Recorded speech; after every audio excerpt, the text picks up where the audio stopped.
And good afternoon. Here is the news at 4. First, the highlights. Governor Sanwo-Olu restates call for special status for Lagos State.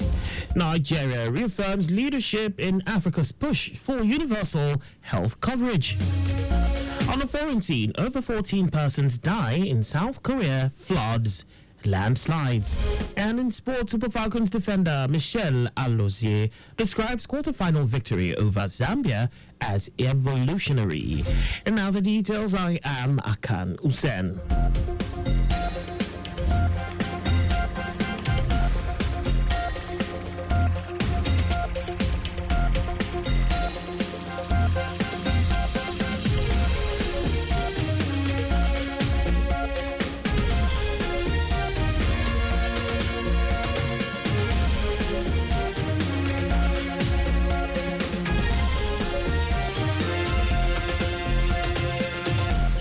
Lagos State Governor Babajide Sanwo-Olu has restated the need for a special status for Lagos State, stating that such a request is long overdue. The governor made this request while speaking at the Southwest Center A, Lagos Ogun and Oyo State's Lagos Center public hearing on the review of the 1999 Constitution of the Federal Republic of Nigeria, held in Lagos. According to the governor, who was represented by his deputy, Obafemi Hamzat, such a request has become imperative owing to the strategic position of the state, especially as the former federal capital of the nation and the burden it bears. Governor Sanwo-Olu reiterated the call for state police, saying state policing is not about semantics, but about protecting the people. He stressed the need for the National Assembly to ensure the listing of the 37 local council development areas, LCDAs, on the Constitution, saying LCDAs, since creation in 2003, have succeeded in bringing governance closer to the people and accelerating grassroots development in the state, and needs to be listed and recognized in the nation's Constitution. Sanwo-Olu noted that the public hearing is not just another chapter in the country's constitutional history, but a special and invaluable chance for the people of Lagos and the entire Southwest region to have a direct and meaningful say in shaping the nation's highest law. The governor reaffirmed that his government is fully committed to the principles of democracy, good governance, and the rule of law. In their goodwill messages, speakers of the Lagos, Ogun, and Oyo State Houses of Assembly gave their support for the traditional rulers to be recognized by the Constitution, devolution of power from the center, state police, local council development areas, LCDAs, be enlisted in the Constitution of Nigeria, waterways permit to be transferred to the state government, insecurity, among other issues that were peculiar to the region. In a resolute and uncompromising pursuit of public safety, infrastructural preservation, and adherence to extant traffic ordinances, the Lagos State government has inaugurated a rigorous enforcement campaign targeting articulated vehicles and heavy-duty trucks brazenly violating statutory access restrictions on the Third Mainland Bridge.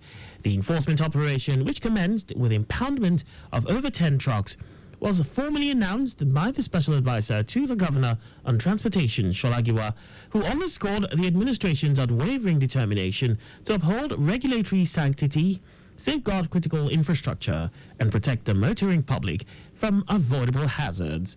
According to Giwa, the intervention follows a sustained period of stakeholder engagement, public sensitization, and issuance of formal advisories, reiterating the prescription of articulated vehicles above 9 tons from traversing the Third Mainland Bridge, a structure of strategic urban significance that has recently undergone major rehabilitation.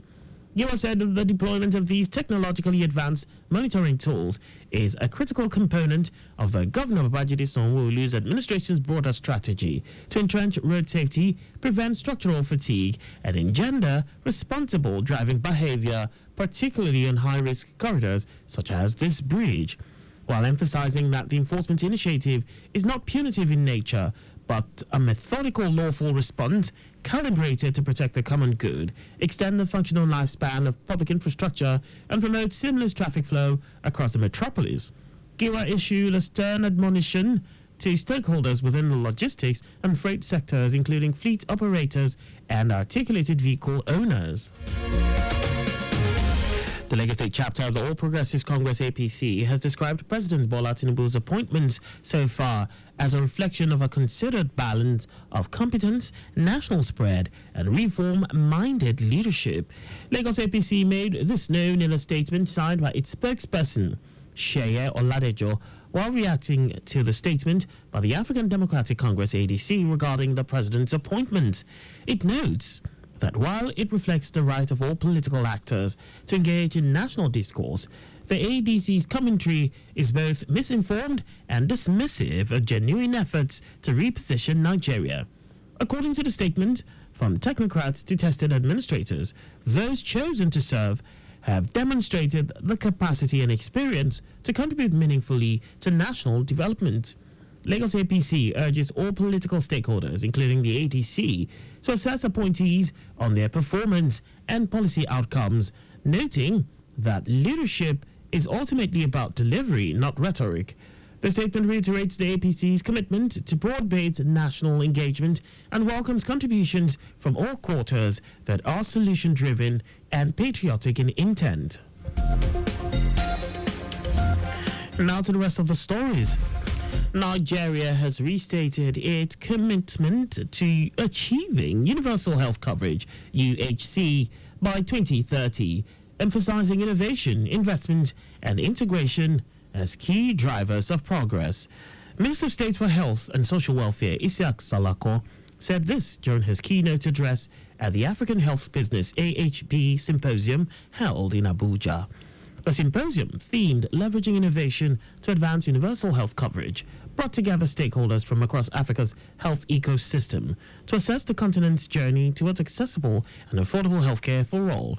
Salako commended the AHB for championing health equity and reiterated that health is not only a human right but also a cornerstone of sustainable development and economic growth. He outlined key reforms being implemented under President Bola Tinubu's Renewed Hope agenda, to include the operationalization of the National Health Insurance Authority Act, which mandates health insurance for all citizens and legal residents, implementation of the Basic Healthcare Provision Fund, and allocation of 1% of consolidated revenue to primary healthcare. The Kaduna State chapter of the Nigeria Union of Teachers has threatened to shut down school operations in the state over non-implementation of 17,000 naira minimum wage. The union declared that failure to pay the new wage by August 2025 will leave them with no option but to embark on an indefinite strike. Speaking with newsmen, Kaduna State Chairman of the NUT, Ibrahim Dalhatu, lamented the neglect of teachers' welfare by the state government. He warned that should the government fail to honor the agreement, the union will have no choice but to mobilize teachers across the state for an indefinite industrial action. While Kaduna State is yet to implement the minimum wage and Gombe is waiting directives from the Nigeria Labour Congress, states like Zamfara, Lagos, Oyo and others had already begun payment. It will be recalled that President Bola Tinubu signed the Minimum Wage Act on May 29, 2024. And now to foreign news.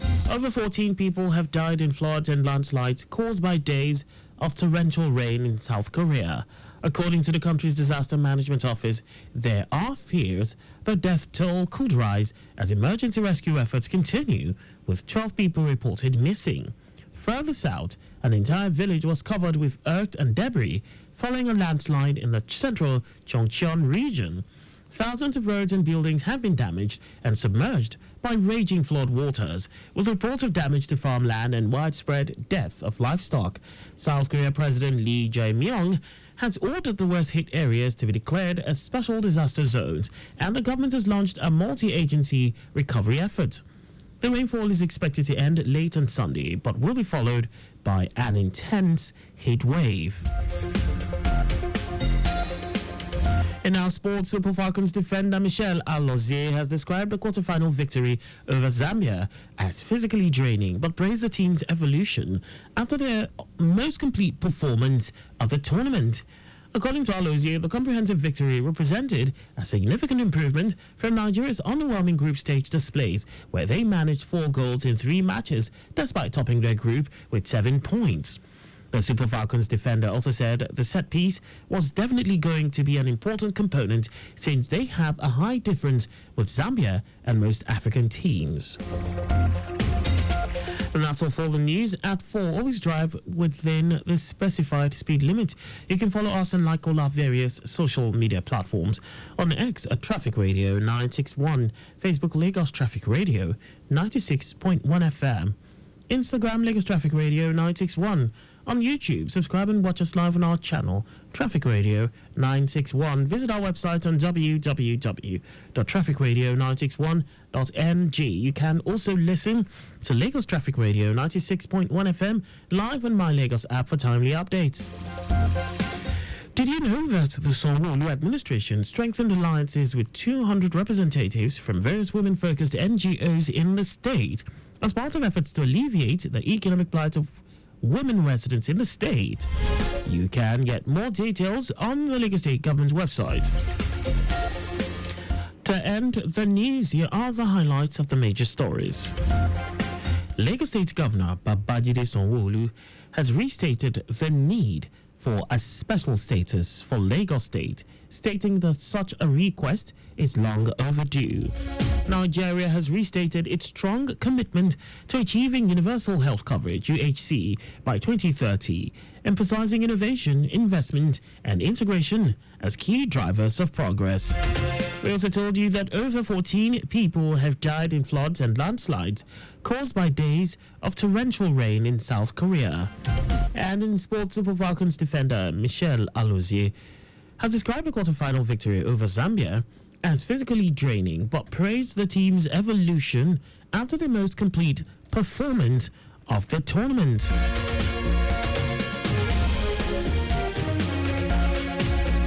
For contact with the newsroom, please send a message to info@trafficradio961.ng. And that ends the news broadcast compiled by Adeswa Ejoyoka. I am Akan Usen. Thanks for listening and please stay safe. Good afternoon and happy Sunday.